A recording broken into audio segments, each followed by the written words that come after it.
time. Hi, everybody. We are live, and I screwed up the tech again, but here we are with Earl Maynard, probably my most impressive guest thus far, a guy who influenced me and many of my friends early on, not only through the pages of Muscle Builder, but also Celluloid and Hollywood and professional wrestling. I am Dr. Fozzie Dusa still because I did not change the name, but even still, Fozzie, maybe he deserves a whole week of being in the spotlight. My beloved dog, he did pass away, but we're still holding him in esteem by going forth and helping others and talking to excellent, exceptional people. Earl is a very interesting bodybuilder. You know, he's one of these guys you see on the computer and you see in the magazines and you see on TV, and his energy just comes through the pixels, comes through the electrical wires all the way to your house, no matter where you are on the planet. He's one of those guys that's always smiling. You want to be around people like that, you know, because life is good. You want to have a good life and be happy, because it sure as heck beats the alternative. And Earl was a multi-Mr. Universe winner. He's got a lot of interesting facets to him. He competed in the first Mr. Olympia, which was won by Larry Scott, one of the most famous bodybuilders ever. He won several Mr. Universes. I mean, he did a lot of winning. And then he segued. He was actually in the British Royal Air Force. Grew up in Barbados. He's back in Barbados now. But in between all of that, he was a professional wrestler for a long time. Always stayed in phenomenal shape. We were just off camera talking about health equity and how he's built that for a lifetime. And also his Hollywood career. He's worked with stars such as Jackie Chan. You all know him. Jim Kelly, who was in Enter the Dragon with the very famous Bruce Lee movie. Scatman Crothers, Rocky Johnson. That's The Rock, Dwayne Johnson's father, by the way.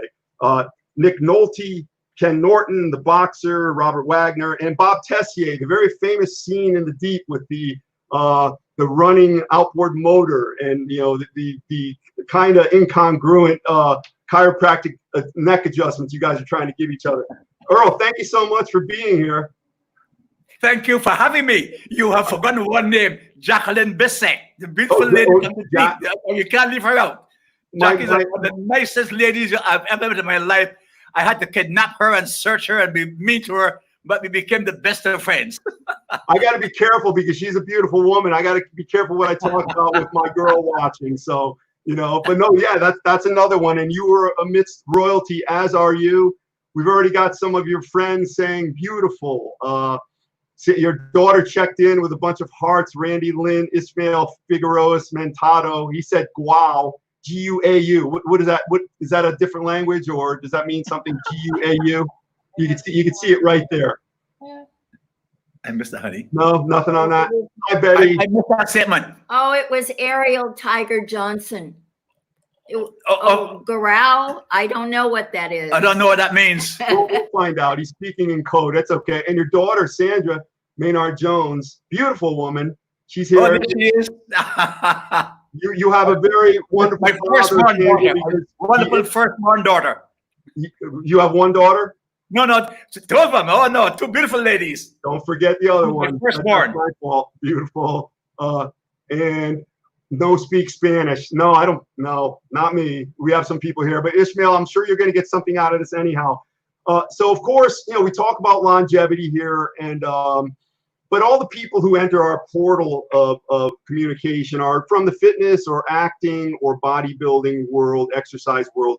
Of course, Earl is from several of those worlds, and he's been around for a long, long time. He is now 84 in chronology. I don't like to use the word age. He ages without getting old, which is the important thing. But Earl, start us off how you started. I know we were talking about a little with Jim Murray, and your mother wanted your brother to take you to the gym. How did that all start out? Well, the thing is that I was always a sickly kid. And I see guys doing other exercise and other sports, and I wasn't able to join in. No lung capacity, you know, and I want to really go to a gym and just to get healthy. Never thought of muscles. I thought, I'm not I don't get any muscles. I just want to get a little healthier than I am. And my brother was a member of a gym, and he didn't want to take me. And my mother insisted, or no dinner that night. He loves to eat. He took me to the gym and put 120 pounds on my shoulder to squat. That was my body weight. I squatted with the weight and could not get up. I'm going, get up, and he's just laughing, and his friends feeling sorry for me. And after Earl, do you think your brother did that to dissuade you from going back? He didn't want you going to the gym, so he just tried to, push you down. A young snotty-nosed kid. He was 5 years older than I was. He didn't want this young snotty-nosed kid with him. He thought he was a big guy, and he was 5 years older than I was.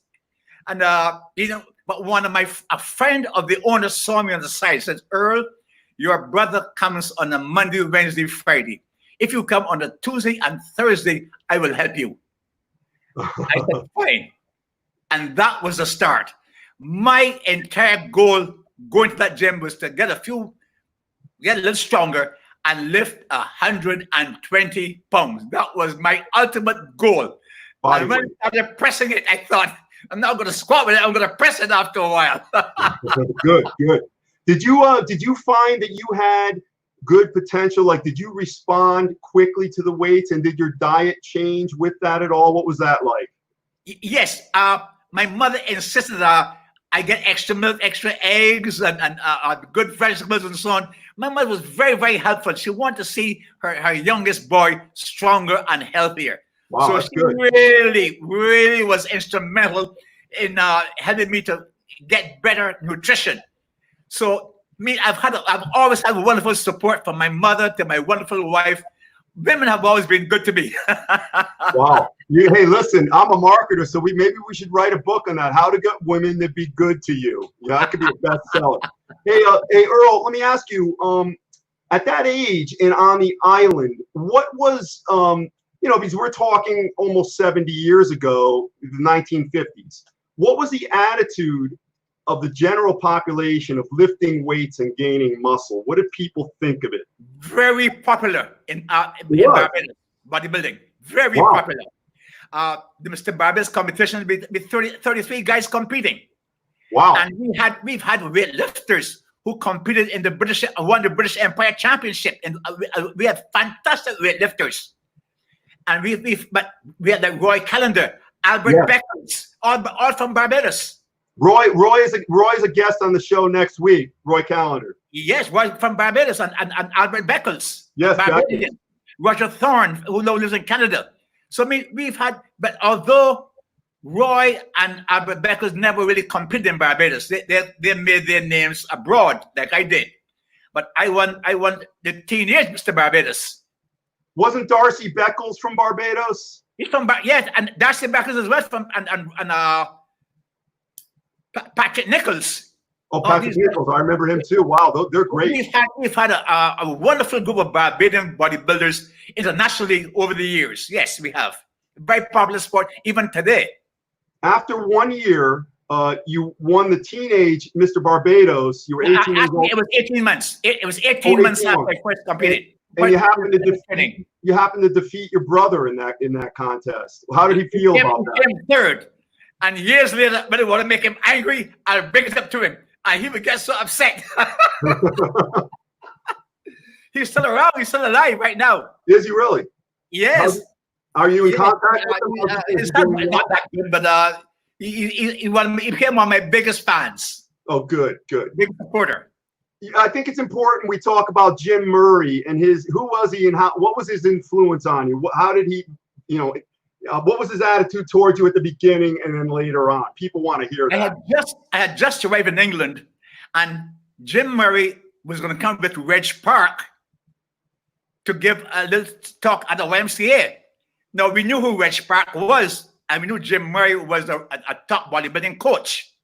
So Reg Park posed, and then Jim Murray gave a speech. And after the speech, I walked up to him and said, "Mr. Murray, I'm from Barbados. I've always read all your articles in magazines." He said, "Kid, you have a good structure. You're going to have a nice physique, but you'll never be a real champion. You'll never make it. You'll never make a big champion, but you will look nice. You'll have a nice physique." I said, "Mr. Murray, but thank you so very much." What did you think, Earl? Let me stop you. As soon as he told you that, what did you think in your head? Did you think that's it? Where it came from, that motivated me. That kind of talk is not going to stop me in my tracks. That gave me impetus to really who the hell do you think he is? You know, I'm going to show him who's boss. So it motivated me. And years later, he kept looking at me. He wasn't quite sure. He would look at me at the shows and says, "You look so familiar to me." I said, "Oh, no, that's all right." And after a while, he kept saying, "You know, you were driving me crazy." I said, "How is that?" He said, "Because I think I know you from somewhere. I just cannot pinpoint where it was." I said, "Mr. Murray, on May 16th at 3:45 a.m. at the Tottenham Court YMCA, you told me I'll never make it." So, oh my God. And, you know, hey, Earl, the interesting thing is here we are, like almost for the next 5 or 6 years to the day he died. Whenever he saw me, so I would see him, he'd come up to apologize. He would come and give me a big hug. He said, "I'm so sorry." I said, "Mr. Murray, you motivated me to become what I am." So I feel so bad about it. Mr. Murray, that was 5, 6 years ago. And he kept continuing. So I would try to avoid him because he wants to apologize again. Earl, do you think every young person should have a Jim Murray in their life? Yes. Yes. Why? Tell me why. Because set your goals and do not allow anyone to detract you from your goals. If you really believe in something that you want to accomplish this thing so badly, you set your goals and do not allow any person to be a detraction from your goals. Whatever sacrifices you have to make to accomplish these goals, you keep pushing until you accomplish what you want to accomplish. It's simple as that. You see what I'm doing right now?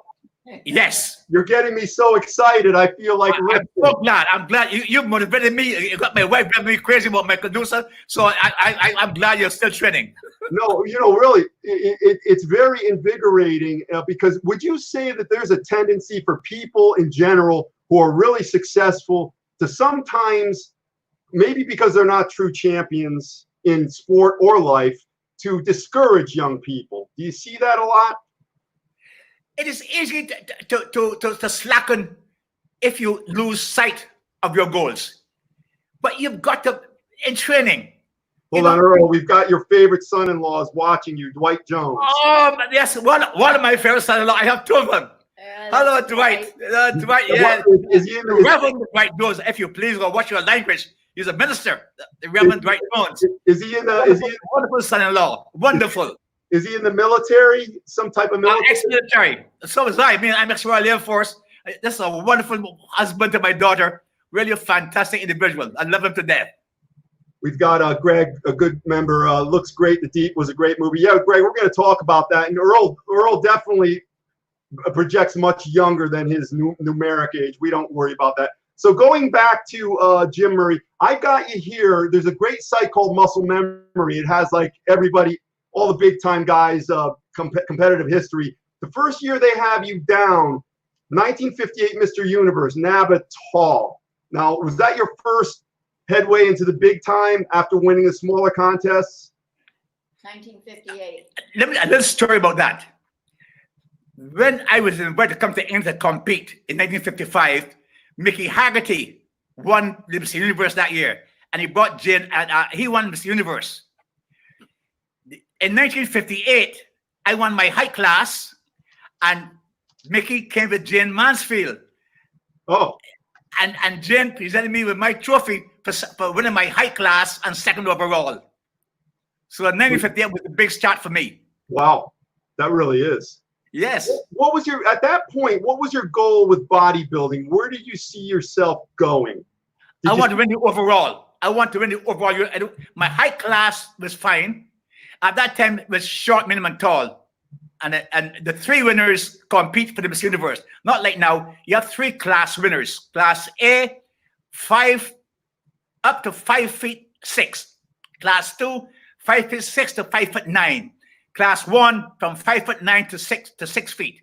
So you had to win your height class, and then the 3 class winners coming for the overall title. So I won my height class 58 and 59, and they want to win the overall. That's what they want to do. And you did that. Peggy Codrington is watching from Corona. I don't know where Corona is. Hopefully it's Hello, Peggy. California. California. I know the area very well. Okay. We got to watch that word Corona these days. I don't true. Yeah, I don't drink beer, but maybe, you know, Olympia. Thank you, Peggy. Any questions you have? Thank you, Peggy. Earl, we have the questions. Earl has the answers. So going forward, I got to ask you this question because we're talking like the 50s and reality. Were you confronted in any way, shape, or form? Listen, you've succeeded. You've already succeeded in multiple arenas, and here you are, good long life, helped many people, inspired many people. But even still, did you meet up with any type of racism or any type of, from anybody, because it happens? And how did you surmount that? Because you stayed in the game, you didn't let it beat you if that did happen. Mike, let me tell you the truth. I have been very fortunate to meet some of the nicest people one can ever meet. I have never, ever encountered any racial problems of any magnitude in my entire life. Wow, that's extraordinary. That's a fact. Because I think people, when they see you, they think about you, they try to, they're not judgmental, but they react to see what you're like. I have known people that I grew up with as kids. When I see them now, if I say hello, they say, well, hi Earl, how you doing? They will not approach me first. But they don't know, well, this Earl Maynard, he might be some big movie star, all this nonsense. He might want to talk to me. I would go to them and say, Michael, how are you? Maybe we're in school together. So hello, Earl. And they're very warm and very affectionate. But I have found many times I have to approach them to say hello to them first, and then they react. But it's never racial. It's just they thought that perhaps because of what I've accomplished, I might think that I'm the greatest. And therefore, they were always very a little apprehensive. But never anything racial. Matter of fact, it has helped me many times. I have been really blessed. It's been an asset to me, in all honesty. Let me give you my impression, and this is just an impression. I love everyone. Sidney Poitier, the great actor. I worked with him. What's that? I worked with him. There you go. We'll talk about that in a minute. Let's do it again. We might have to have you on 2 shows here. Yeah. I read what he said once. He said, somebody asked him, you don't seem beaten down. You carry yourself with such aplomb and with such dignity. He says, look, where I grew up, there was no race. Everybody was the same. So I wasn't affronted or confront. I didn't have to confront any type of, everybody had equal ground, equal chance. And that was his formative years. And he was able to build himself a body and mind very strong. And he knew who he was. He was his own man. He did everything under his own steam up until a certain point. Then he had to, travel, go to America, become an actor and whatnot. And I sense that a little bit in you when I ask you that question. Would you agree, or? Yeah, because there's no class here. There's no class here. And no, I've never had that problem. Michael, that is the truth. I have friends of mine have experienced it many times. I remember an incident. I was a guest poser at the Mr. Germany competition in Stuttgart, Germany. And the promoter of the show and his wife took me to a fantastic restaurant in Stuttgart. While I'm sitting there, 2 GIs, American GIs at the door. So I'm the only black person in the whole building. They went and started to eat and walked through the restaurant up to me saying, we want your ID. They thought I was an American GI. That's what they thought. I was in civilian clothes. Earl, were you alone? No, I was with Miss Germany and her husband, who owned a big gym in Stuttgart. So they walked to me, ID. I said, have you been introduced? So they said, we want ID. Now, there's a new rule in Germany where if you're going to arrest a GI on German soil, you must go and bring a German policeman with you, because they would grab guys, beat them up, throw them back of a truck, take them back to the base. Wow. So you had to bring a German police with you. So I wouldn't respond to the 2 big guys, 6'2", 6'3", the cap, the peak on their head, really mean looking. MPs. So they go and bring a German policeman back with them.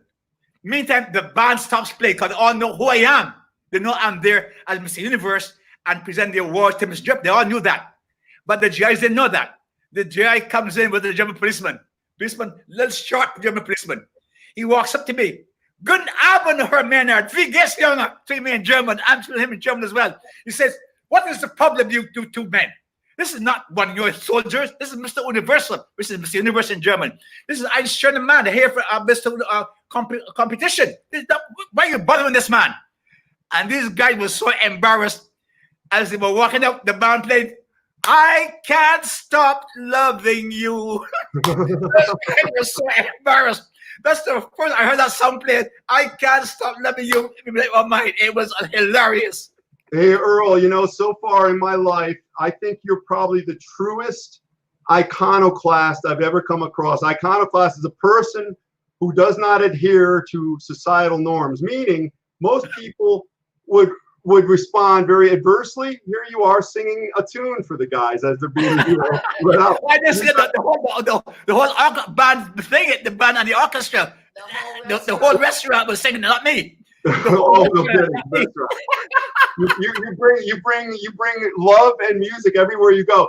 Ishmael wants to know your favorite film. You're a good actor. You're a good actor. What was your famous film your favorite film that you were in? You know, I really like The Sword and the Sorcerer. I like that one. Sword and the Sorcerer. Yes. The Deep. I did work on Melinda with Calvin Lockhart at MGM. But which was your favorite? My favorite one. My God. You're looking away from the No, camera. my favorite film that I've done. Black Belt Jones. Jim Kelly. Oh, Black yeah. Belt Jones, a martial arts film, one of the first black martial arts films. Black Belt Jones. He was great. He was sharp. You know, of course, unfortunately, Yeah, passed that's away. one of my favorites. Let me ask you, he was a little before you as far as Hollywood goes, but Dave Draper, did you cross paths with Dave at all? Yeah, I met Dave. Dave was such a nice guy. Dave was a wonderful guy. I saw him Don't Make Waves with Tony Curtis many years ago at Claudia Cardinal. Remember that movie? Yeah, I do. Dave Draper? Yes. Yeah. Dave was. I'm sorry. So we've got a lot of Earl has a sense of humor. Yeah, he came on my show. You know, that's often a funny thing. That's Peggy there. You got a lot of good friends here. They love you, and it's fantastic. All right, so we're talking about bodybuilding still, and you did win your class in overall Mr. Universe. So then that led you. Now, did Joe Weider summon you for the Mr. Olympia? Because this is a very important show. The first, you know how Weider sat down with, Larry Scott was going to retire because there was nothing left for him to do. And they were sitting in a restaurant and he was drinking some beer that was called Olympia. And that's how they named the show. And you were in the first Mr. Olympia in 1965. Here it is right here. How did that come about for you? Did Joe call you? Well, I won the Universe in 64 in London, the novel. I won the novel in 64. And at the time, I worked for Joe Weider, myself and Rick Wayne. We worked for Joe Weider in London. Oh, no kidding. Okay. The AAU guys complained about that the British stands were not as good as theirs. I said, I'll go to America again next year and FBB and beat these guys again. Well, I'm going to tell you, I'm going to back you up right there because the 64 Universe, you actually beat Serge Nubret, one of the best ever. Yeah, and the thing is that Joe said, okay, come on over for the Universe. So I got for the Universe, won again. And then you had to be a Mr. Universe or Mr. World or Mr. America to enter the Mr. Olympia. Did Joe want you, because you won the NABA, he wanted you to win the IFBB, and you did? Well, that's what they say, because Joe is very clever. Yeah. Joe is very clever. But I think after I won Best Chess in the competition, the audience thought I had a very good chance to win the Olympia, but they didn't see Larry Scott. Earl, was that the same night? Like you compete in the Universe and you decided to go in the Olympia the same night? Is that how that worked? I had to, because there were only two guys, Harold Poole and Larry Scott. So Dave Draper didn't want to do it. Dave, or the other guys, Dave Draper, those guys would have backed off. So there would be no Olympia. So there were only Larry Scott and Harold Poole. So I said, okay, I'll go in as well. So there'll be three of us in the Olympia. Let's take a segue for 1 second. Michael Canacione asked, when did you get into wrestling? When? We'll come back to the Olympia. I started wrestling in Cyprus, in Greece, when it was with the British Air Force, because there were very little weights there, but all the Greeks and Turks were very good wrestlers. You know, wrestling was at the Olympiad, the first Olympiad.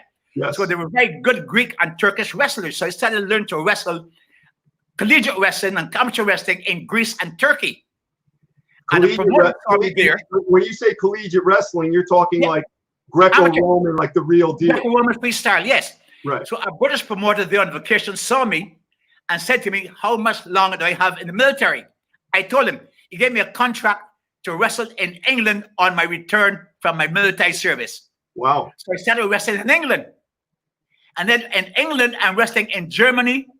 I'm going to all over the world, wrestling in Israel. I wrestled in Lebanon. I wrestled in South Korea. And an American saw me and brought me to America. There's a guy called Gus Karras in Kansas City, Missouri. I'm going to ask you a question. Listen carefully. You mentioned you won best chess. One of my very best friends is Mike Katz. You know Mike Yes, Katz? I remember Mike Katz very well. Mike had the biggest chest. And Yes. I asked Mike. Mike played professional. Now, you were professional wrestling and bodybuilding. Mike was professional football and bodybuilding. I asked Mike some years ago, we were at a Super Bowl, and I said, hey, Mike, what did you like more? Did you like bodybuilding or did you like professional, NFL football? What did you like more? He said, I got to say, I liked football more because I had more control over it, whereas in bodybuilding, he was subject to the whims of others. How about you? Did you like pro wrestling more than bodybuilding or the other way around? The other way around. I like bodybuilding because bodybuilding gave me health and fitness. From a skinny, pathetic little kid to whatever I accomplished in bodybuilding. And that was really, really number one for me. But I love wrestling as well. But bodybuilding was number one. How many years did you wrestle for? Oh, Lord. You mean professionally? Yes. 20 years. Now, 20. were you acting concurrently, like at the same time? Oh, you were? Yes, indeed. Yes. But People it looks like your last bodybuilding contest, and it was a great one. You won the Masters Mr. America 1978. Overall winner. You beat some really good bodybuilders. You beat Don Peters, Ray Rutledge, some guys that won the Open America. You beat Cliff Ford, Clarence Bass, the ripped guy. So, even in 1978, 42 years ago, you were in your 40s. You were about 44, but that was your last bodybuilding contest, right? I was wrestling at the same time, wrestling 5 minutes a week. That same time I was competing. Wow. And people couldn't believe that I was competing wrestling and bodybuilding at the same time. This shows you what I'm made of. Did you want to leave bodybuilding on a winning note? That was enough right there as far as competing? Yes. And you did. Yeah, when I won the Mr. America Masters, I won all except 2 subdivisions. I won best chest, best back, most muscular, best poser. Wow. In the same night. Peggy, once again, we Barbadians are proud of you. We thank you for helping to put us on the world stage. You're probably one of the most famous is that what we say, Barbadians? Yeah. Barbados? Someone called me a barbarian once. Earl, does your daughter live in Barbados, or is she in America? No, they're in US. The one in California. Oh, okay. Do you get to see them, grandchildren? Oh, yes. Yeah. If you had a grandchild or a son, would you suggest for them to get into bodybuilding now? Yes. You would? Definitely. But it's the discipline. The discipline. Bodybuilding and the military. Bodybuilding and the military as well. Why the military? For regimentation? Discipline and teach them how to self-defense and make them a better human being. Yes. To be able to deal with all nationalities, all types of people, it'd be good for them to get in the military. Definitely. I had Chef Andre Rush on here a couple of weeks ago. He's got the biggest arms in the world. He's the chef for the presidents, the White House. And he was in the military 23 years. And we talked about how only 11% of United States kids can pass the military fitness test now. What do you think of that? I mean, why is that? I agree. Why do you think the kids have become so soft now? They took phys ed out of the schools. Because they took phys ed out of the schools. They took phys ed out and teach them all kinds of nonsense. I should teach them fitness. I should put these youngsters 2 years on. Listen, I was in Israel. And in Israel, men and women all do national service. And some of those people are so fit mentally and physically. I think it helps these youngsters to get more positive thinking by mixing with different individuals, different classes, and different cultures. It gives them a new balance and a new thinking, a new direction. Put them in the military, 2 years national service. Everyone, these youngsters after a certain age. That's my feeling. Earl, I get the feeling that you get up every day at the same time and you're very regimented in what you do, even to this day. Am I right? Am I correct? That's true. You know something?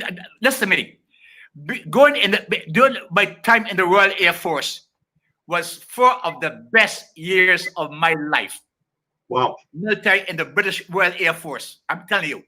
And I met some wonderful friends internationally who are still my friends to this day, who are still alive. But the thing is, I think my military career was one of the best things that I ever did. You would do it again. I wish I did. I didn't, but I did the college thing for a million years. I don't have bone spurs. I went in the military with no bone spurs like a friend of yours. What do you mean? They did it, or you passed the test anyway with bone spurs? Is that what you're saying? Let me ask you, who was the toughest? I know we talked about this off camera, but in wrestling, who was the toughest guy you went against in professional? A Canadian guy called George Gordienko. He's a former Canadian Olympic champion. Tough as nails. Huge wrists, big hands like bananas. When he grabs you, you think there's a big hand of bananas or plantains hold on to you. Was really big and tough. George, he was the toughest. And so is Bruno Sammartino. Bruno Sammartino, he was my partner. We were like tag team partners, Sammartino and I. One of the nicest people you'll ever have met in your life. Randy Lynn, so proud, and I'm taking your bodybuilding advice, sending love from Canada. See, that's what we need in the world, more love. Everybody get together and just be happy. No more fighting or anything. That's what I say. Although Peggy says you're too outspoken. I tend to disagree, but what do I know? These are all your friends. I don't want to get you in trouble. Going back to that, the training that you maintained in wrestling, was it different than bodybuilding, the training and the eating? Oh, yes. You have to do more flexibility because when you get thrown out and you got to be able to move to fall right, and you got to get your hamstrings. A lot of guys get injuries in wrestling because of hamstring injuries and knee injuries. I've had 9 stitches around my knees. So it's a little different training for wrestling, and you have to get your respiratory system so your lungs, they get more oxygen. You do your squats, your leg presses, but when you got to wrestle and move for 30, 45 minutes of constant moving, it takes a little more depth of oxygenation to give you that ability to move faster and don't get really set in a corner with your tongue hanging out. You've got to be able to have your lungs and your legs strong enough to keep you moving for 45, 50 minutes. So you had to train a little more for endurance versus just looking at, because, listen, the pictures. Endurance is a must, yes. But I learned that they would do 1,000 squats and stuff like that. They do 1,000 squats. They bend. So, I mean, those Turks and those Greek wrestlers were strong and tough because they were well conditioned. Not necessarily the best techniques, but the best conditioning. They never got tired. They never got tired. Peggy just wants to clarify. She means you're outspoken in a positive way. That's a good attribute. It's true. Peggy, on a serious note. Thank you so much. Thank you. People are afraid to reveal their truth these days, and we can't have that. We can't have people silenced. We need guys like Earl who have lived, lives less ordinary and exemplary of what the human mind and body and spirit can do. So we need to hear, it's not, people don't always like to hear it, because a guy like Earl, I think what he's really telling people is they've got to be responsible to themselves. Your body is your body. Nobody's going to build your body for you. No one owes you anything. No one doesn't owe you anything. The world doesn't owe you anything. You got to make your own mark. Set your own mark in life. And tomorrow is not promised to you. You got to be the best you can, because today is the only day you have. You don't know about tomorrow. Earl, your story is a little bit like Arnold's. Arnold grew up in a small town. I've been there, Graz, Austria. I know the area.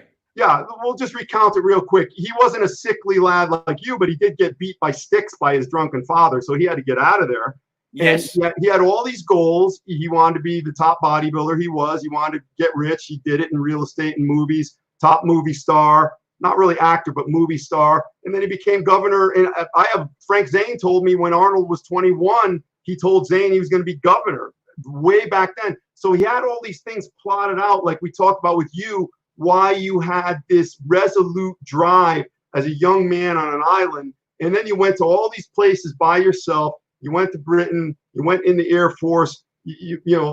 What's his name? Jim Murray was very non-complimentary. That you could have stopped right there. You didn't. You did something that's very hard. You go on stage with hardly any clothes on. You pose and hope people clap. What'd you do? You won, and you got into wrestling. You thrived there, and you got into the movies, and you worked with the royalty of acting, and it's taking you to this point now. So in a way, you followed your own path, and like Peggy's saying, outspokenness can also be conveyed to your actions and your intent. You had that intent, even though Jim Murray told you these things when you were young. It didn't matter what he said, right? But the thing is, and he came with one of the top bodybuilders of the day, Rich Park, who was one of the top bodybuilders of the day, who came with Jim Murray. So you would think that he's bringing with him the top bodybuilder of that era with him, that he would understand that as a youngster coming to him, tell him that he reads his articles in the magazines. And Joe Weider did the same to me, Mike. Joe Weider told me the same thing. What did he say? I saw Joe Weider in England for the first time many years ago. I said, Mr. Weider, I read your magazines and all that. Can you give me a little tip? He said, keep reading my magazines, kid. It'll be all right. That's what Joe said and dismissed me. The same Joe Weider. And it took about 8 years later, and he felt so bad, he just laughed. No. Now, Ben Weider was nicer to me than Joe was. Ben in Canada, his brother Ben. And Joe was me. Joe said, keep reading my magazine. No, keep buying my magazine, not reading magazine. Do you think Joe was strategic in the things that he would say to people, though? Like he knew to say the right things to bring the best out of people. Do you think that might have been part of it? Man, Joe was all about money. But there's nothing wrong with that. Joe was all about business. Joe was all business at all times. You want something, you buy something.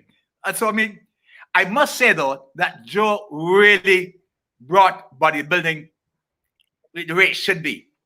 When the AU would have the weightlifting competition, have the bodybuilding last after weightlifting, Joe brought bodybuilding to prominence where guys can make some money and make a good living from the sport. So, Earl, I think for all his quirks, if it weren't for him, we're not talking right now. I agree. You got to give Joey the credit because he did a fantastic job with the IFBB, and we bodybuilders were able to make a good living from the sport. And I'm telling you, my hats off to Joe Weider. Hats off to him. Before we get into the Hollywood section of our talk, what was your greatest memory from competing in bodybuilding? Greatest memory? Going to the Mr. Olympia. It was sensational. In New York, that was my first time in New York, the Olympia. Really?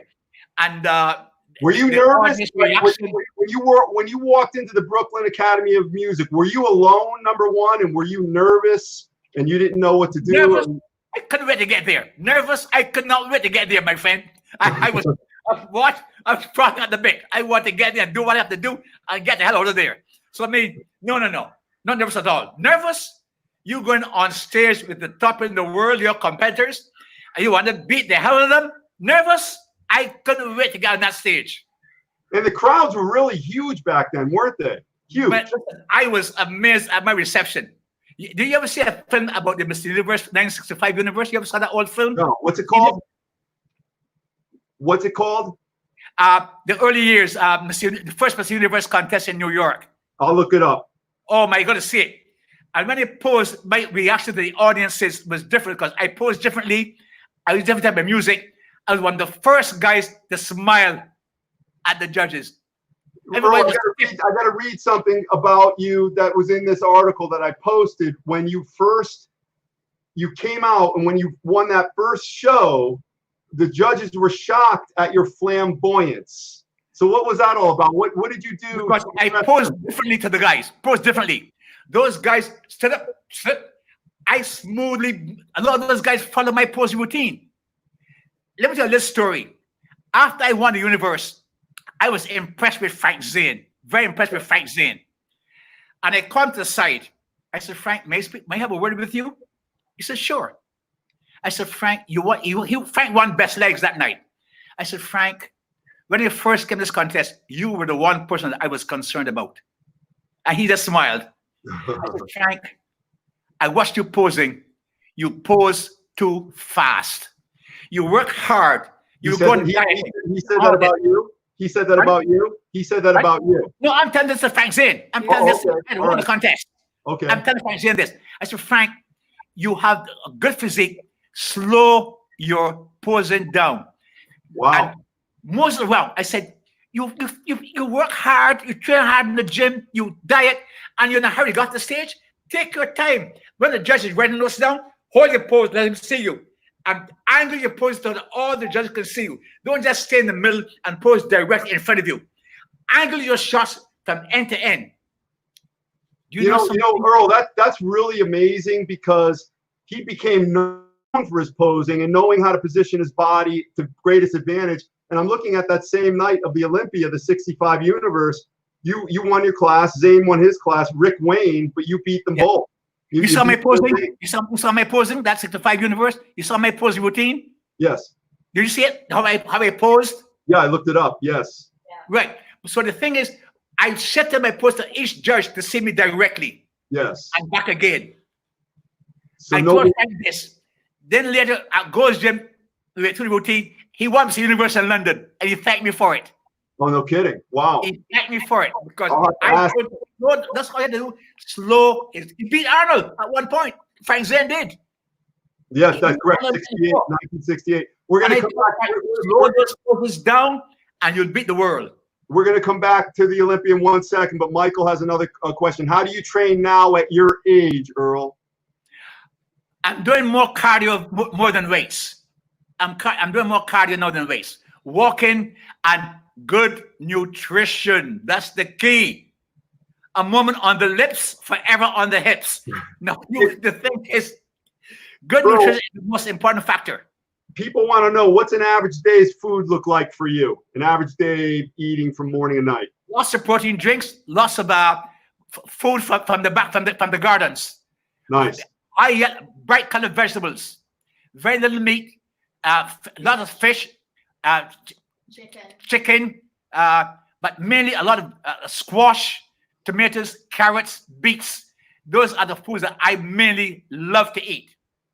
Good energy and good sleep. You're enjoying all of those functions. Everything is good. Yes.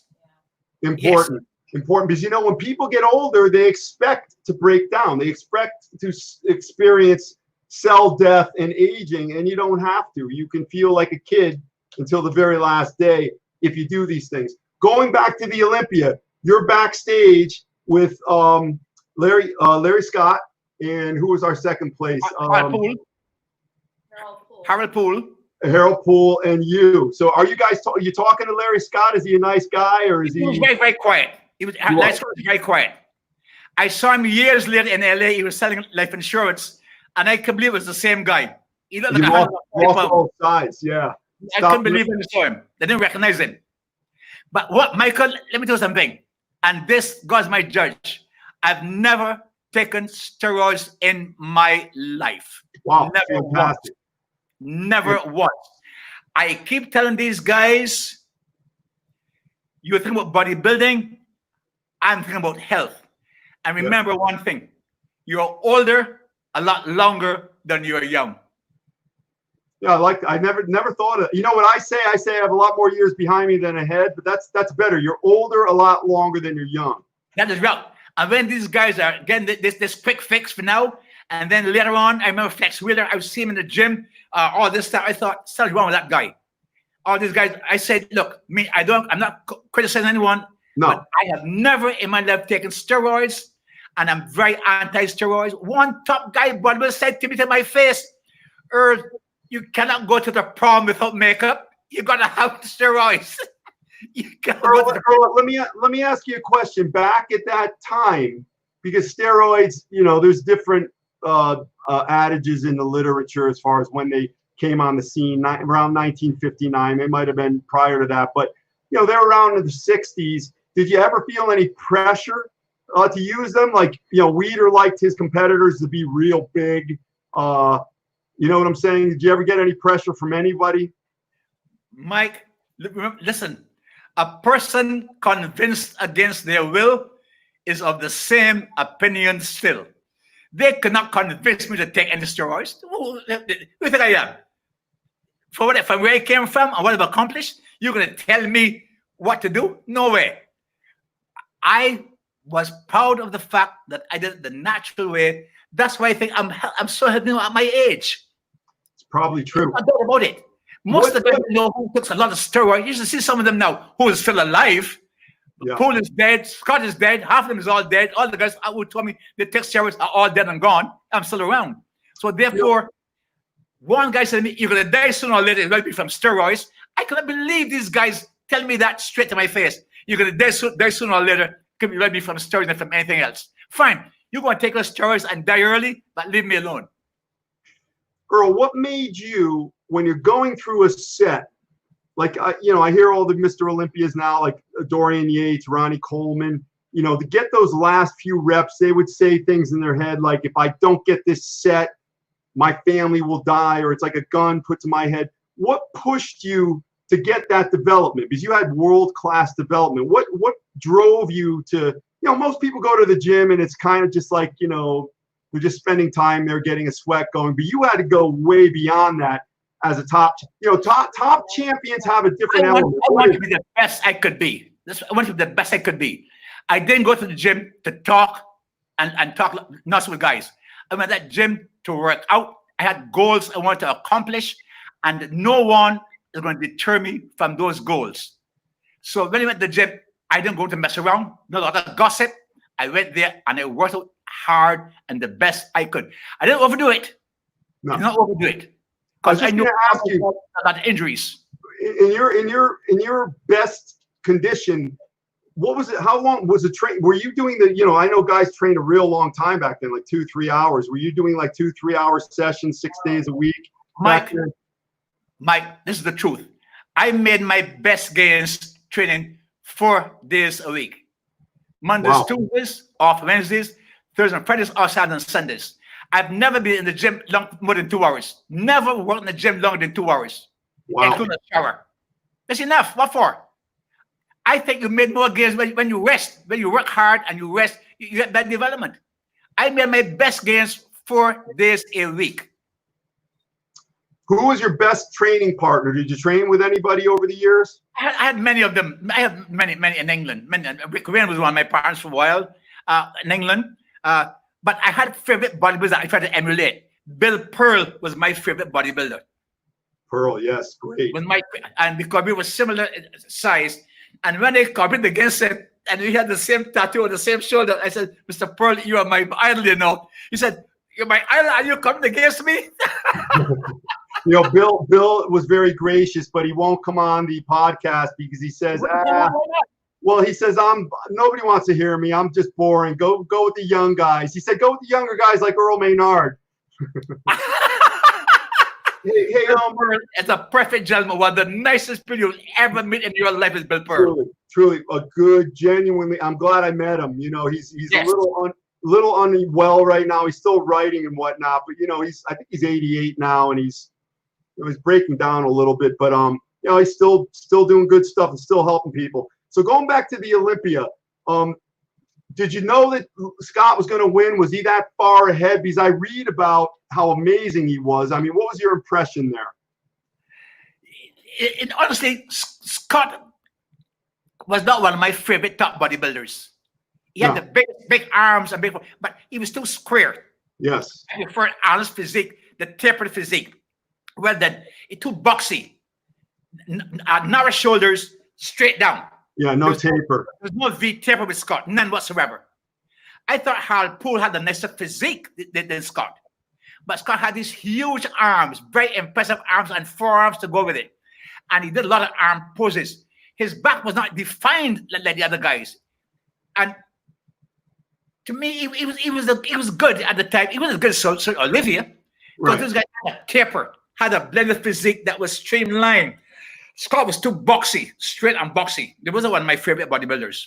You know, I had Roger Schwab on the other night. He was an Olympia judge for many years, and he was saying that in '66, really, a lot of people thought Poole should have won, but Scott was retiring, so they gave it to him. And I'm not taking anything away from Scott, but you know, it seems like Poole, especially when he was with Hoffman in the AAU, he got screwed over, and that was a little bit of racist stuff. You know, that was terrible. That was terrible. I remember that very well. Yeah, you know, Mike Katz was telling me a story where Harold Poole really won the AAU America, and they gave him like fourth, and he just went. He's only 19 years old. He went back of the curtain and just cried. I mean, what are you going to do? Who are you going to talk to? How do you get justice like that? But he just kept coming back. Well, just like you just kept coming back despite anybody putting barriers up, and you won anyhow. I think by, you know, what I do, if I'm lacking in knowledge or, you know, auxiliary people to help me, I try to win by sheer force of will. You know what I mean when I say that? Of course. Sheer, I mean, you must employ that. You must have employed that in your life. But my wife showed me what you've been through. And of course, you're a big fan. She showed what you've been through and how you fought back. And I'm honored and pleased to see how you've recovered so well from what you've accomplished, you've achieved, but what happened to you. And therefore, it shows you that you had that willpower, that determination to rise above what happened to you. And I can't thank you enough for those words. I'm honored that both of you look at me that way. But I will tell you this. A lot of people, they'll say, well, I can never do that. And I'd say, well, listen, there's two choices when you're that down and sick and on the fringe of maybe checking out. There's two choices. You either live or you die. So you got to decide. It's not complicated. You know, there's only one or two ways. And ultimately, you building your body, me healing my body. Oh, yeah, you can go see a trainer. You can go see a doctor. You can get a surgery. You can get a pill. Ultimately, you've got to do, you cannot become transparent and go in somebody's body and do all these movements. No, it's the individual. It's the power of one. And I got to convince myself of that. I get down. People think I go, no, I'm just like anybody else. A lot of times when I'm counseling people or writing things, I'm doing that to convince myself that it's true, because it's, you know, it's the world is harsh for everyone. It's a tough, we got another one of my very, very great bodybuilder, Gary Miller. I remember Mr. Earl Maynard in magazines, great bodybuilder. Hey, Gary, you would lose your Mtfu card if you didn't remember Earl Maynard, of course. Thank you, Gary. Thank you. But hey, Earl, going back, so that was a great night. You won Mr. Universe, and you went in the first Mr. Olympia. What do you think of the Mr. Olympia today compared to, you know, it's 55 years later? You tell me what you think. The difference. Some of those guys there. Bro, hold on 1 second. I got dogs barking. Hold on. You can tell this isn't like, you know, an ABC television production here. I just kind of let it roll as we go. Let me tell you what I've seen. In Barbados, we have a contest called the Darcy Beckles Classic. And the promoter usually bring in either Mr. Olympia or one of the top bodybuilders as a guest poser. Whenever we've had a Mr. Olympia or one of the top guys come to Barbados right after the Mr. Olympia, they never look the way they looked at the Mr. Olympia. Never look the same way. Never. And I kind of said to me, they're monsters. I said, how can that be normal?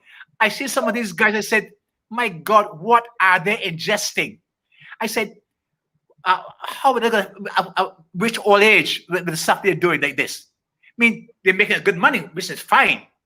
But when I see some of these guys today, I said to myself, I thank God that I am not in that era with these guys. The way they look today, they look unbelievable, unreal. Look like characters from a comic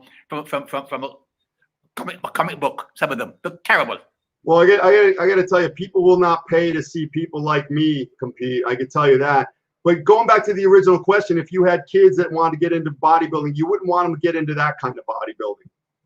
No. Definitely not. Definitely not. More of a health building, physical culture approach. Think health first. Think health first before physique. Right. Health first, physique secondary. I thought before, because of the longevity, you need it when you get older. You know, Earl, I usually say Americans, but people in general, do you think they really care about their health? They say they do, but until something happens to their health, something really bad, Yes. I have found as a doctor, they'd rather look rather look good, fit into a suit, be big and muscular, and you know, the healthy heart and lungs, they say it, but they don't really mean it until something happens. That's unfortunate, isn't it? Very true. The last time I went to see the doctor, he wanted me to meet some of his friends. He takes off his jacket, put it on me, and says, "At your age, where you look, you examine these guys for me." He thought that I should be the one examining the doctor, not him examining me. And he took photographs of me with his white coat at the doctor's here for me examining them. He said, "At my age, there's no way. My blood pressure is 120 over 80, and my cholesterol is down." He said, "There's no way that's possible." He said, "I should be examining him, not he examining me." But when Wow. you think you're When you're young, you think you are indestructible. That's the thing. You think that you can write every storm. No, my friend. I'm going to tell you, one of the greatest gifts I ever got was crushing my knee when I was 26, just getting out of school. And then, you know, I was on crutches for 3.5 years, and it was I almost lost my leg, and I can't convey how bad it was. It was, you know, it was my thing, and it's boring, but I understood the sanctity and fragility of life at a very young age. So I had appreciation at a young age, which I may not have had before that. And then again, at 46, I had another bad sickness. So yeah, if I feel anything that's inordinate in my body, I'm right off to the doctor. I don't let it go. I think it's I respect myself. You know, you see people who don't take care of their health. Maybe they don't look good. Maybe they're very heavy. Maybe they smoke. It's a lack of self-respect, I feel. You know, yes. I think people think that each day is given. The way I feel is when I wake up, it's like I won the lottery every day, you know? That's and everything right. else is, I give God thanks every day I wake up. Every Right. morning I wake up, I give God thanks and give my wife a hug and a kiss and tell her I love her every single day. I do it with my girl every day. I give her a hug, Right. kiss, you know, appreciation. People, you know, it's being a business owner, the number one thing that employees really want, you know, they want good pay and all that, but they really want to know that they're appreciated and they're part of a machine that's going onward to do something good. They want to be a part of that. They want to be appreciated. You know, it's self-appreciation, you know, and when you do that. But also, you keep it from negative, depressing people. Leave them alone. They can pull you down with their problems. You know what I do? You know, I deal with a lot of people like that. So we try to lift them up, but if they're not buying what we're selling, ultimately we've got to part ways, because you're right. That's toxic. They'll devour your soul. They're energy vampires. And some people seem to have negativity just intertwined in their DNA. There's no way around it. That's true. That's right. So let's try your best. Try your best with them, and then you find out that it's not going anywhere. No. No.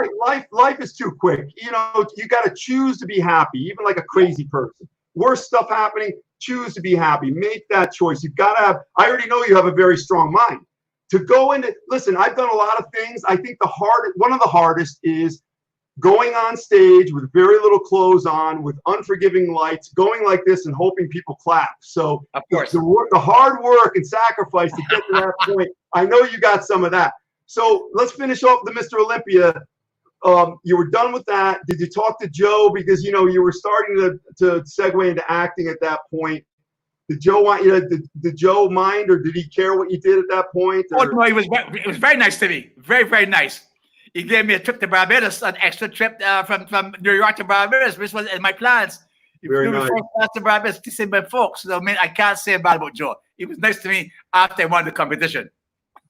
You know, I've interviewed over 100 bodybuilders, and nobody has spoken. One guy spoke badly of Joe, but it wasn't. But overall, it was good. So you hear some of this negative stuff.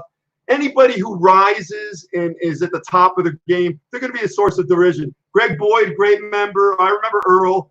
bodybuilding competitions and movies, The Deep, Nick Nolte, and Jacqueline Bisset. You guys better stop talking about Jacqueline Bisset, or I'm reporting you all to your wives. All of you. I got my list. Earl's watching too. All right, we're watching. But yeah, great. Thanks, Greg. Yeah, Earl's great. We're going to talk about that. Well, so let's start with this. We talked about this before we went on live. That famous scene from The Deep with you and Bob Tessier. Wow. And you guys had to fight. You know, that was a great movie. I mean, I watched that again and again when I was. That came out around when Jaws came out. Is that correct? Like yes. Right after that? Yeah. The same guy, Peter Benchley. He was Where a very nice guy. Where was Peter that filmed? Was that filmed in Barbados or no? No, that was in Bermuda, Virgin Gorda, and the Barrier Reef in Australia. Okay. Before we go into that scene, because I know you orchestrated some of it, how was Nick Nolte to work with? Oh, Nick was so funny guy. I remember once we couldn't find him. They said, "Earl, go and find Nick." We were in a place called Virgin Gorda, right, in British Virgin Islands, and I'm walking around. I can't find Nick anywhere, so I walk down and say he's fast asleep under a tree at the beach. He shouts, "Who blocks out the sun?" From then, he called me Sun Blocker. Never Earl, Sun Blocker. That was the name for me, Sun Blocker. When's the last time you talked to him? I'm trying to tell about this one. This one is funny. My wife is here. Anyhow, not this wife, a previous wife. Nick was always late. Whenever they go to pick him up, he was always late to be picked up. So I would get there early and either do something to him, slap him, or do something to upset him, right? Throw water to get him up early. So he told the driver, "Look, I got to get Earl sometime. Pick me up early for this particular day." Meantime, my then wife, is in Bermuda, in the bed asleep. I'm in the bathroom. She's nude in the bed and has a sheet on. And Nick comes up the driveway, windows open, steps in like this, her buzz in the ear, bang on her backside. Now, top of levitation is a true thing. She levitated straight up in the air, out like this. Now, I heard her coming down, not going up. When you heard her back down like this, all you saw was her body straight out, up in the air like this. Oh my God. He thought it was you. He thought it was me. She said, I said that was her. I said, do I look like Earl? I know you had a lot of fun after that, but for weeks, you saw that imprint on her backside, 5 fingers on her backside. Really? Go down and levitated in the air. Unbelievable. Earl, filming a movie like that, how long does that take? Is that a period of months or weeks? I was there for 6 months. 6 months. Wow. 6 months. Yeah. Which I enjoyed. You had to get your Screen Actors Guild card, all that. Oh yeah. Oh yes. I did 5 films before The Deep. But let me tell you about The Deep. My agent called and said, "Earl, there's a movie called The Deep. I have an appointment with you to go and see the director." I said, "Fine." So I got there very early, half an hour before I was supposed to be there. I got there very early. So I went in his office. We started talking. He was also an ex-Royal Air Force officer. Oh, okay. And during the entire interview, he never once mentioned the movie to me. That's odd. All we talked about was our time in the Air Force, where we were stationed, who we worked with, and so on. Only discussed the movie. Never once said about the movie to me. Was this before you had the role? Yeah, this is a guy called Peter Yates. He did a movie called Bullet with Steve McQueen and Jacqueline Bisset as well. Remember Bullet? Wow. Steve McQueen, Yeah. the same director. Yeah, of course. Never once mentioned the movie to me. Never once. So I left. When I left the door, there were about 600 people lined up. I said, "No way." For the role? I called my agent. He said, "Oh, what happened?" I said, "Look, I don't know." The guy never mentioned a single word movie to me. He said, "No way, you got the part." Wow. Isn't that amazing? Peter, yes, like me from the beginning. We did this talk about movie Air Force only. Not about the movie. Not a word. Earl, I have to ask you, because some of my clients and people I work with, they want to go into acting, they're bodybuilders, fitness. you didn't have any experience, but you took acting lessons. And did you feel comfortable acting? And did you draw anything from being on stage in bodybuilding and convey it into acting? Or no, not at all. But the bodybuilding was helpful tremendously. Be able to pose and move and show me your physique and so on. No, not at all. But were you comfortable? Very comfortable. I was coming in wrestling, coming in the movies as well. I enjoyed it. It was not an issue at all. I studied my lines. When I had the lines, I studied my lines carefully. And I want to make sure that when I'm on stage, boom, I was ready. But also, you forget that I also produced and directed 5 pictures, 5 movies. I didn't forget. I was going to get to that. I saw that. On my first movie called Melinda with Calvin Lockhart at MGM, the guys would talk to each other and during the break and chat. I always watched the director. He said to me, the first movie I made, he said, "You want to be a director, don't you?" I said, "Yes, I do." He said, "Okay, stick with me." And that's what we did. How did you learn? Did you just start doing that on your own? Producing and directing. I started writing the scripts. From the time I did Melinda at MGM. I started writing scripts. I want to write a film. I thought I can do this. I'm acting now, but acting is limited to certain years or a role that suits your personality. You have got to move into other things. And I started writing scripts. Earl, let me ask you a question. I had a friend, he's a very famous trainer. His name is Rayhan Jalali, and he's known as the trainer of superhero bodies. He trains a lot of the guys that are in the superhero movies. He's also Sylvester Stallone's trainer, Ben Affleck. And he told me something about Hollywood. He said, look, I'm a great trainer. I'm in great shape. But the only way I really got into Hollywood, because there's like this invisible wall that you cannot break, was Stallone helped him get in. Did you have somebody who helped you like that to get in there? Yes. A guy called Gene LaBelle. Gene LaBelle. Gene LaBelle's mother owned the Olympic Auditorium in Los Angeles. Wow. And he was a top judo champion, Gene LaBelle. And stuntman. And he helped you. And I met Gene at the Olympus Auditorium when he wrestled there. And Gene was instrumental in getting me in the film industry. Everyone knows Gene LaBelle in California. No kidding. His mother owned the Olympic Auditorium. You got the best smile. You're so happy. I'm happy just talking to you. No, really. You're genuinely happy. Listen, Les Brown, one of the top speakers, I love him. He says, if you can't be happy doing something, what good is anything? Ultimately, there's some hard things you got to do, but you want to get to that happiness point. You know what makes me happy? I have the best home life. I have the best wife in the entire world. Without being the truth. You said wife. You said Earl. You said you have the best wife. Yes, Sydney. The best, and the home life is so wonderful and so great that everything else is immaterial. This has been the most important aspect of my whole foundation. Having this happiness and peace of mind and contentment at home, it makes my life so easy. And therefore, having that balance and that foundation at home. Earl, I've got to tell you how important that is to me. I'm going to be selfish for a second. We've got thousands of people who come on here, but I'm going to be selfish for a second because my family's still alive. My parents are still well. My sisters, I haven't really lost anybody close. But my dog was like my son. I never had children, and the dog was 20 years old, and I lost him. Yes. Think about it. It's crushed me. I'm happy when I'm on with you, but my days are, it's tough. It's been a week. But thank God I have Denise, because the way you're talking about Sydney, I feel the same way. And it took me 50 years to find. God had me make bad decisions with women for 50 years because he wanted to save me for Denise. Yeah. So I really believe that. And listen, if I didn't have her, right, she makes all the other things that are bad.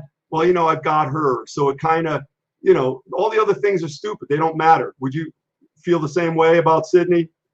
Yes, very much so. But Mike, listen to me. You have got to come and visit Barbados. That sounds like an order. Yes, definitely. Hey, listen, wonderful time. I always honor my elders, and you never remember, Mike. You never find the time. You always make the time. Oh no, I know that. No, listen, I'll get in the car and go tomorrow. You know, I'll tell Denise and I'll say, how can we work this out? Is Barbados still a British possession? No. Independent. Oh, Was a British independent. Is it considered a country? Forgive my naivety. Yes. It is. Yes. It's an island in the Caribbean. No, yeah, no, I know that. Beautiful water, and the people are, you love living there, obviously, right? Get your butt down here. That's why this question. You get your butt down here to Barbados. 350,000. What? Say that again? We have not many. Yes. 200,000. 300. We have about 300,000 people on the island. That's it. Wow, that's not a lot. So, Mike, so listen to me. You didn't answer my question. I want to come to Barbados. Tell me yes, you will. I promise you I will. I'll bring Denise. Can I get a workout or a nice walk? Yes, I have a private gym at my house.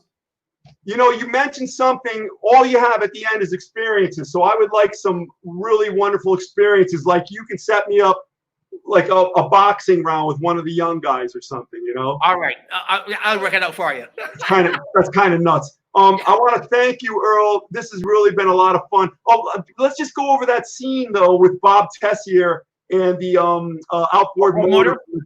Well, in the beginning, they had a fake outboard motor that at high speed it flopped. I said to them, "You guys are not serious. This thing look nonsense." I said, "Get me a real motor." They said, "You out of your mind? You know." Earl, what did Bob Tessier think about that? Was he like, no? He trusted my judgment. Bob Tessier trusted me.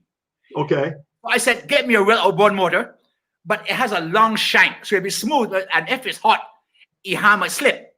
I said, "Weld me a piece on the top and a piece underneath, and I'll go to control it. The top piece push forward, the bottom piece push backward." So I told Bob Tessier underneath, I said, "Bob, you control the bottom part only. I'll control the top and bottom as well. So when you want to push toward me or pull, I'll do it to you." Let me stop you there. When you're fighting Bob on film, how do you guys make it look? Are you really pushing kind of hard and just holding back? We like to hit each other. We like to bang each other. We have a night like that. We love that. We love the attack, the contact. We love it. Okay. We love that. Yeah, is that hard enough? Boom. Love that. Anyhow, but Bob is a tough guy too. He was a tough guy. So anyhow, so we had this. So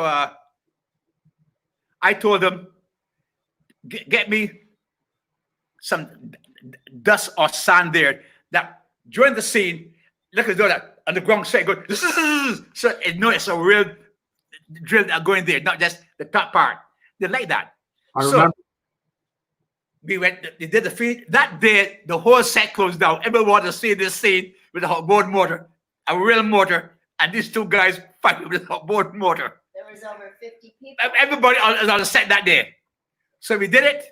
So look, we gotta kill Bob, but how can we do this? I said, easy. Get me a box or a bench or something between us. But we don't have I said, get me an old boat, a little small boat in there or something. Yeah, it was a boat, right, Earl? Walk around it and use our feet, fighting for position. Yeah. More realistic. So the colonel said, "Well, Earl, man, you're taking my job." I said, "No, but you want help?" He said, "Yeah, Earl, man, keep going."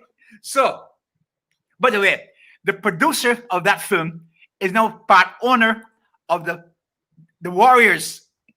Oh, the Warriors. No kidding. Yes. Another famous part owner of the Warriors football team. So anyhow, very nice guy. Peter Goober. Yeah, it was first movie. So anyhow, we're doing the scenes. I said, let's walk around the boat, head locked in like this, locked around the boat. And at the right moment, I said, coming close, and then pop. And then but Earl, let me just ask you, were you guys backing off a little when you were twisting each other's neck? I mean, you got to back off. No, that was safe. That was safe. I did it on the hand, it was safe. If my hands was on top, then it can break the neck. But underneath, it's not dangerous. If I asked you off camera earlier, and I always wondered, even as a little kid when the movie came out, when you guys were twisting each other's necks, you hear a little tiny crack and then they cut away. So I always, and then of course you lived, so I always thought he must have broke his neck. Is that what it was supposed to have signified? Right, yes. So then I hung him up at the big rafter. Yeah, and that's right. The guy's wife years ago. You designed most of that scene. You were responsible for most of that scene. Pardon? You were responsible for most. No. I didn't do that scene. I just did the fight scene with Ward Motor and the clip. That's what I had with. Oh, okay. All right. Yeah. When's the last time you've watched The Deep? A month ago. About a month ago. Okay, cool. I might watch that tonight in celebration for your excellence and your kindness, and your giving of your time in Sydney too. And it's really refreshing, and it's just a nice, wonderful thing talking to you. And Peggy wrote something down here, and I said, look, she said something about you, and my response was, listen, I'm just happy that a man like Earl exists. No, really, because look, I don't watch much news anymore because it's never good. All you see is bad, but I still think the world is good. Good wins over evil ultimately. So we've got to have people like you around, and I know you're cultivating others through your exploits on the island and boxing and helping young people come up the right way, and I thank you for that. But Mike, thank you for having me. And Mike, by the way, my bank account number is 66344. So you want to put some money in my account for me? You want me to put that down? My mother, hey, listen, Earl, when I moved away for college, my mother said, Michael, never turn down free food or money. I says, Ma, I don't know who's going to give me free food or money, but anybody's going to give me free food or money, I'm sitting down. Mike, come down, plenty of food here. Come down and plenty of everything for you when you come to Barbados. I promise. Hi, Sydney. The beautiful Sydney is looking over the shoulder. The specter of Sydney. Hi, thanks again, Sydney. Thank you for your kind words about Fozzie. Mike, it's been a pleasure. Thank you for having me. Thank you so very much. And all the people who called in, thank you all for your very kind and nice words. Thank you so very much. I'm going to shoot you a message, Earl, after this, and I just want to thank everybody tonight. This was wonderful. I got Roy Callender coming up, and of course, that's a friend of Earl. Earl knows all roads go through Earl Maynard when it comes to bodybuilding from back in the gold. Thank you, Michael. Earl, thanks again, and we're signing out right now. You have a great night. All the best.